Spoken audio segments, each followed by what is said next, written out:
Hello दोस्तों। पिछले video में हम मैट्रिक्स डिटर्मिनेंट्स का जो स्पेशल कुछ क्वेश्चन लिया था और उसका अगला पार्ट एक बेहतरीन क्वेश्चन के साथ है ना। बेहतरीन क्वेश्चन कौन करेगा इसे सॉल्व? अगर जिसका बेसिक कॉन्सेप्ट क्लियर नहीं है आप इस क्वेश्चन को सॉल्व नहीं कर सकते क्योंकि ये थ्योरेटिकल क्वेश्चन है। और मैं इस यूट्यूब के माध्यम से सभी बच्चों को कहना चाहूँगा कि जिस बच्चे का सपना आईआईटी में जाना है, नीट में जाना है, आर क्लासेज में आपका स्वागत है। आईआईटी जेई का, नीट का कितना भी टॉफेस्ट से टॉफेस्ट प्रॉब्लम हो, कितना भी टॉप क्वेश्चन बना दे, आप आर क्लास में आकर देखिए आईआईटी के सबसे टॉफेस्ट सवाल को बिना कलम चलाए सॉल्यूशन कराने की दवा। और यही टेक्निक आपको चाहिए, आपको ज़रूरत है आईआईटी में जाने के लिए, नीट में बेहतर रैंक लाने के लिए, आईआईटी में बेहतर रैंक लाने के लिए। अन्यथा आप बच्चे क्या होते हैं कि छोटी छोटी बातों में फंस करके आप अपने करियर को ख़राब कर देते हैं। और आपको पता है कि 11th और 12th का सिलेबस कितना डेप्थ है और इस आईआईटी जेईई के लिए कितना बेहतरीन क्वेश्चन है। ज़रा ऐसे क्वेश्चन को सॉल्व करो यार। तो चलिए इसको हम सॉल्व करते हैं। और क्या बोल रहा है ये क्वेश्चन, चलिए देखते हैं। बोल रहा है what is the value of एनवा डिटर्मिनेंट्स। ओहो, ये जो क्वेश्चन है ना आपके दिमाग खट्टा कर देगा। तो क्या करेंगे हम, तो देख लीजिए ज़रा आर क्लास का सॉल्यूशन। मैंने क्या बोला था, आईआईटी जेईई हो, नीट हो, कोई भी टफेस्ट से टफेस्ट प्रॉब्लम हो, अगर मैंने कलम चलाया तो ये मेरा, इसमें मेरा दोष है। कलम चलाने की ज़रूरत नहीं। आईआईटी के कितना भी टफेस्ट से टफेस्ट प्रॉब्लम हो, बिना कलम चलाए सॉल्यूशन। ये देखिए, ये का ऐसा कोई नहीं करता, ये यूनिक सॉल्यूशन है आपका। सपोज डेट बोला है what is the value of एनवा डिटर्मिनेंट्स। तो ये देखिए, सपोज डेट एक्स एक एक एक डॉट डॉट एन तक गया है, A1 x एक डॉट डॉट एन तक गया है 1, मतलब इसमें रो की संख्या भी n है और कॉलम की संख्या भी n आएगा क्योंकि यहाँ नीचे डॉट डॉट डॉट डॉट लगा दिया गया है। तो सवाल का आंसर देख लीजिए। मैं क्या करता हूँ, आप अपनी मर्जी से कुछ भी भर दीजिए। मैंने क्या बताया था, कुछ भी भर दीजिए। यहाँ पर n तक गए हैं ना, मैं क्या करता हूँ यहाँ पर n का मान 2 भर देता हूँ। तो अब ये देखिए क्या बन जाएगा, ये बन जाएगा 2 गुना 2 कोटि का, 2 गुना 2 कोटि का हमारा सारणिक बन गया। मैं लिख रहा हूँ आपको दिखाने के लिए, कॉलम चलाने की क्या ज़रूरत है। ये बन गया मेरा x 1 और ये बन गया 1 और ये बन गया x, यानी ये बन गया मेरा x's square minus 1, x's square minus 1। Option से वेरीफाई करा लीजिए। अगर आप इसमें x n का मान 2 भरिएगा तो ये बन जाएगा x माइनस 1 इंटू ये क्या बन जाएगा 2 माइनस 1, तो x प्लस 1 और ये x प्लस 1 बन गया। ये बन गया एक्सेस स्क्वायर माइनस 1, ये आ गया x's square minus 1। Option number A verified, यही सवाल का उत्तर था। तो बाबू ये हम लोग चलेंगे अब question number second. Question number second क्या बोलता है, क्या आप इसे सॉल्व कर पाएंगे? ये जेईई मेन के लिए काफ़ी रिलेवेंट बेहतरीन क्वेश्चन। आप इस क्वेश्चन को सॉल्व नहीं कर पाएंगे। और देखिए ये सॉल्यूशन। आप एक बात बताइए, XC1 XC2 XC3 YC1 YC2 YC3 ZC1 ZC2 और ZC3 क्या कर पाएंगे? एक मुझे बात बताओ, XC1 XC2 X3, इसका मतलब अगर हम बात करें, अगर यहाँ पर x का मान 4 भर दे तो पॉसिबल नहीं है। इसका मतलब मैं क्या करता हूँ, अगर x का मान मैं अपनी मर्जी से 3 भर देता हूँ तो 3C1 3C2 3C3। बहुत अच्छा, 3 में से 3 का चुनाव कर सकते हो। अगर हम y का मान भर दे 4 तो 4C1 4C2 4C3, बहुत बढ़िया। और z का मान क्या भर दे बाबू 5। सवाल ख़त्म, सवाल ख़त्म। तो ये आपका बन क्या जाएगा, ज़रा मुझे एक बात बताइए। ये बन जाएगा 3C1 और 3C1 का मतलब क्या होता है, 3C1 का मतलब फैक्टोरियल 3 बटा फैक्टोरियल 1 इंटू फैक्टोरियल 3 माइनस 1 2। ये 3C1 का जो मतलब होता है 3 ही तो होता है। 3C2 का मतलब क्या होता है, 3C2 का मतलब फैक्टोरियल 3 बटा फैक्टोरियल 2 इंटू फैक्टोरियल 1, मतलब 3 गुणे फैक्टोरियल 2। ये भी तो 3 होता है भाई साहब। अच्छा, 3C3 का मतलब क्या होता है, 3C3 एनसीएन का मतलब 1 ही तो होता है। 3C3 फैक्टोरियल 3 बटा फैक्टोरियल 3 हो गया ख़त्म। अब मेरे बात बताओ, 4C1 y का मान मैंने क्या भरा 4 भरा, तो 4C1 आप अपनी मर्जी से कुछ भी भर यार, आप अपनी मर्जी से कुछ भी भर लो।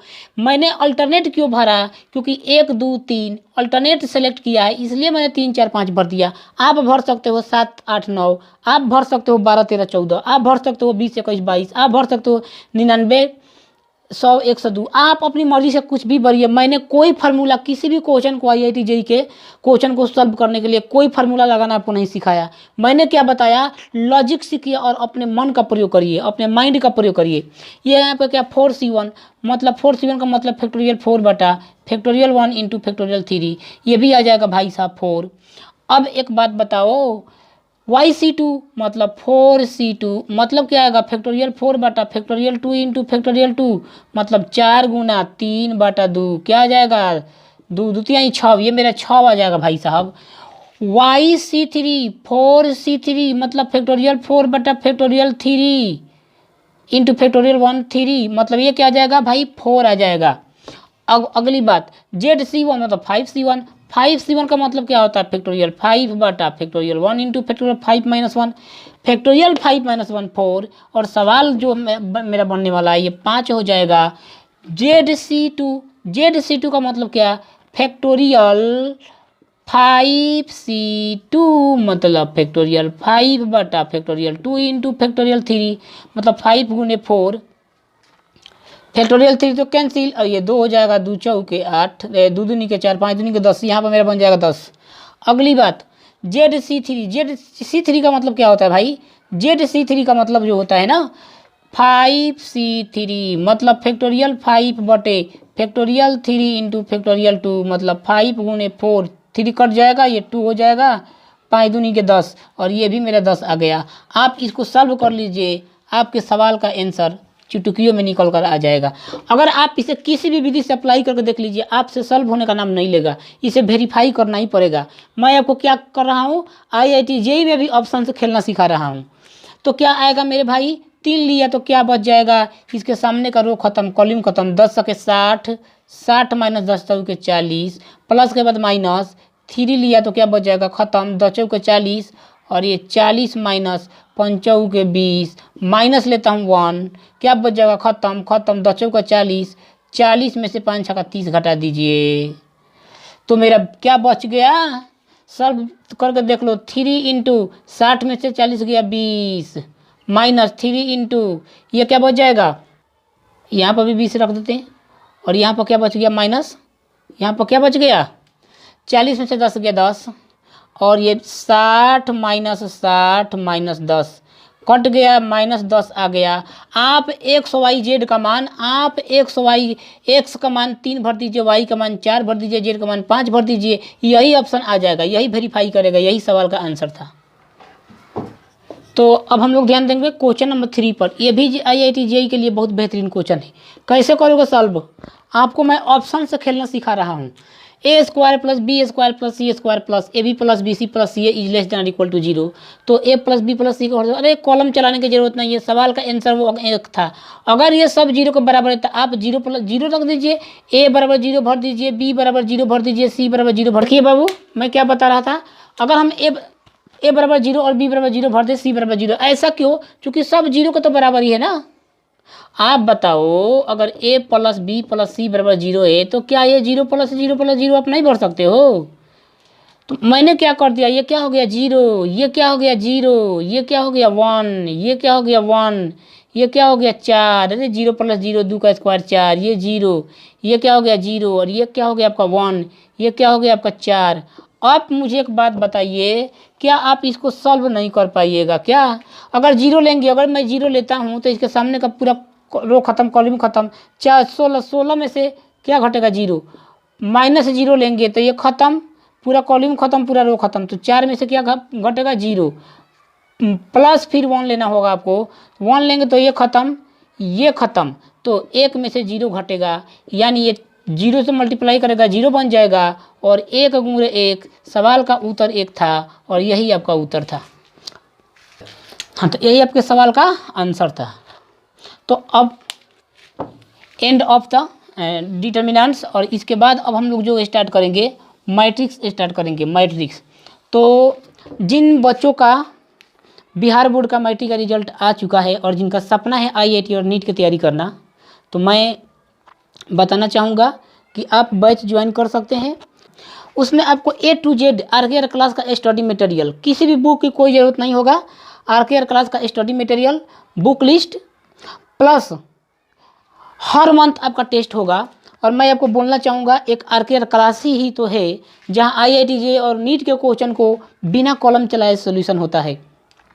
तो मैं सभी अभिभावकों और बच्चों से कहना चाहूँगा कि आप भटकिए मत, कोई नहीं है टक्कर में, क्यों पड़े हो चक्कर में। क्योंकि जब जहाँ बात IIT JEE और नीट की आती है वहाँ RKR क्लास का नाम ना हो, ये पॉसिबल नहीं हो सकता। क्योंकि एक RKR क्लास ही तो है जहाँ IIT JEE और नीट के किसी भी क्वेश्चन को, चाहे क्वेश्चन कितना भी टफ बना दिया जाए, बिना कॉलम चलाए सॉल्यूशन का दावा ये RKR क्लास में ही पॉसिबल है। दूसरे जगह इसकी कल्पना करना शायद मुश्किल है। तो मैं सभी मैट्रिक में पढ़ने वाले मैंने कुछ जो बच्चे जो मैट्रिक पास हो चुके हैं उन सभी बच्चों से बोलना चाहूँगा कि अगर आपका सपना IIT और नीट है तो भटकिए मत। क्योंकि आप जानते हैं अब मैट्रिक में जब आप पढ़ाई कर रहे थे उस वक्त आपका कोई सपना नहीं था, लेकिन जब आप साइंस ले रहे हैं ना, तो साइंस लेने का मतलब आपका कुछ ना कुछ सपना होना चाहिए। वो सपना होना चाहिए या तो IIT होगा आपका, या तो आपका नीट सपना होगा, या NDA होगा, या एयरफोर्स होगा। अगर किसी भी कंपटीशन का तैयारी करना हो 10+2 पर, तो RKR क्लास में आपका स्वागत है।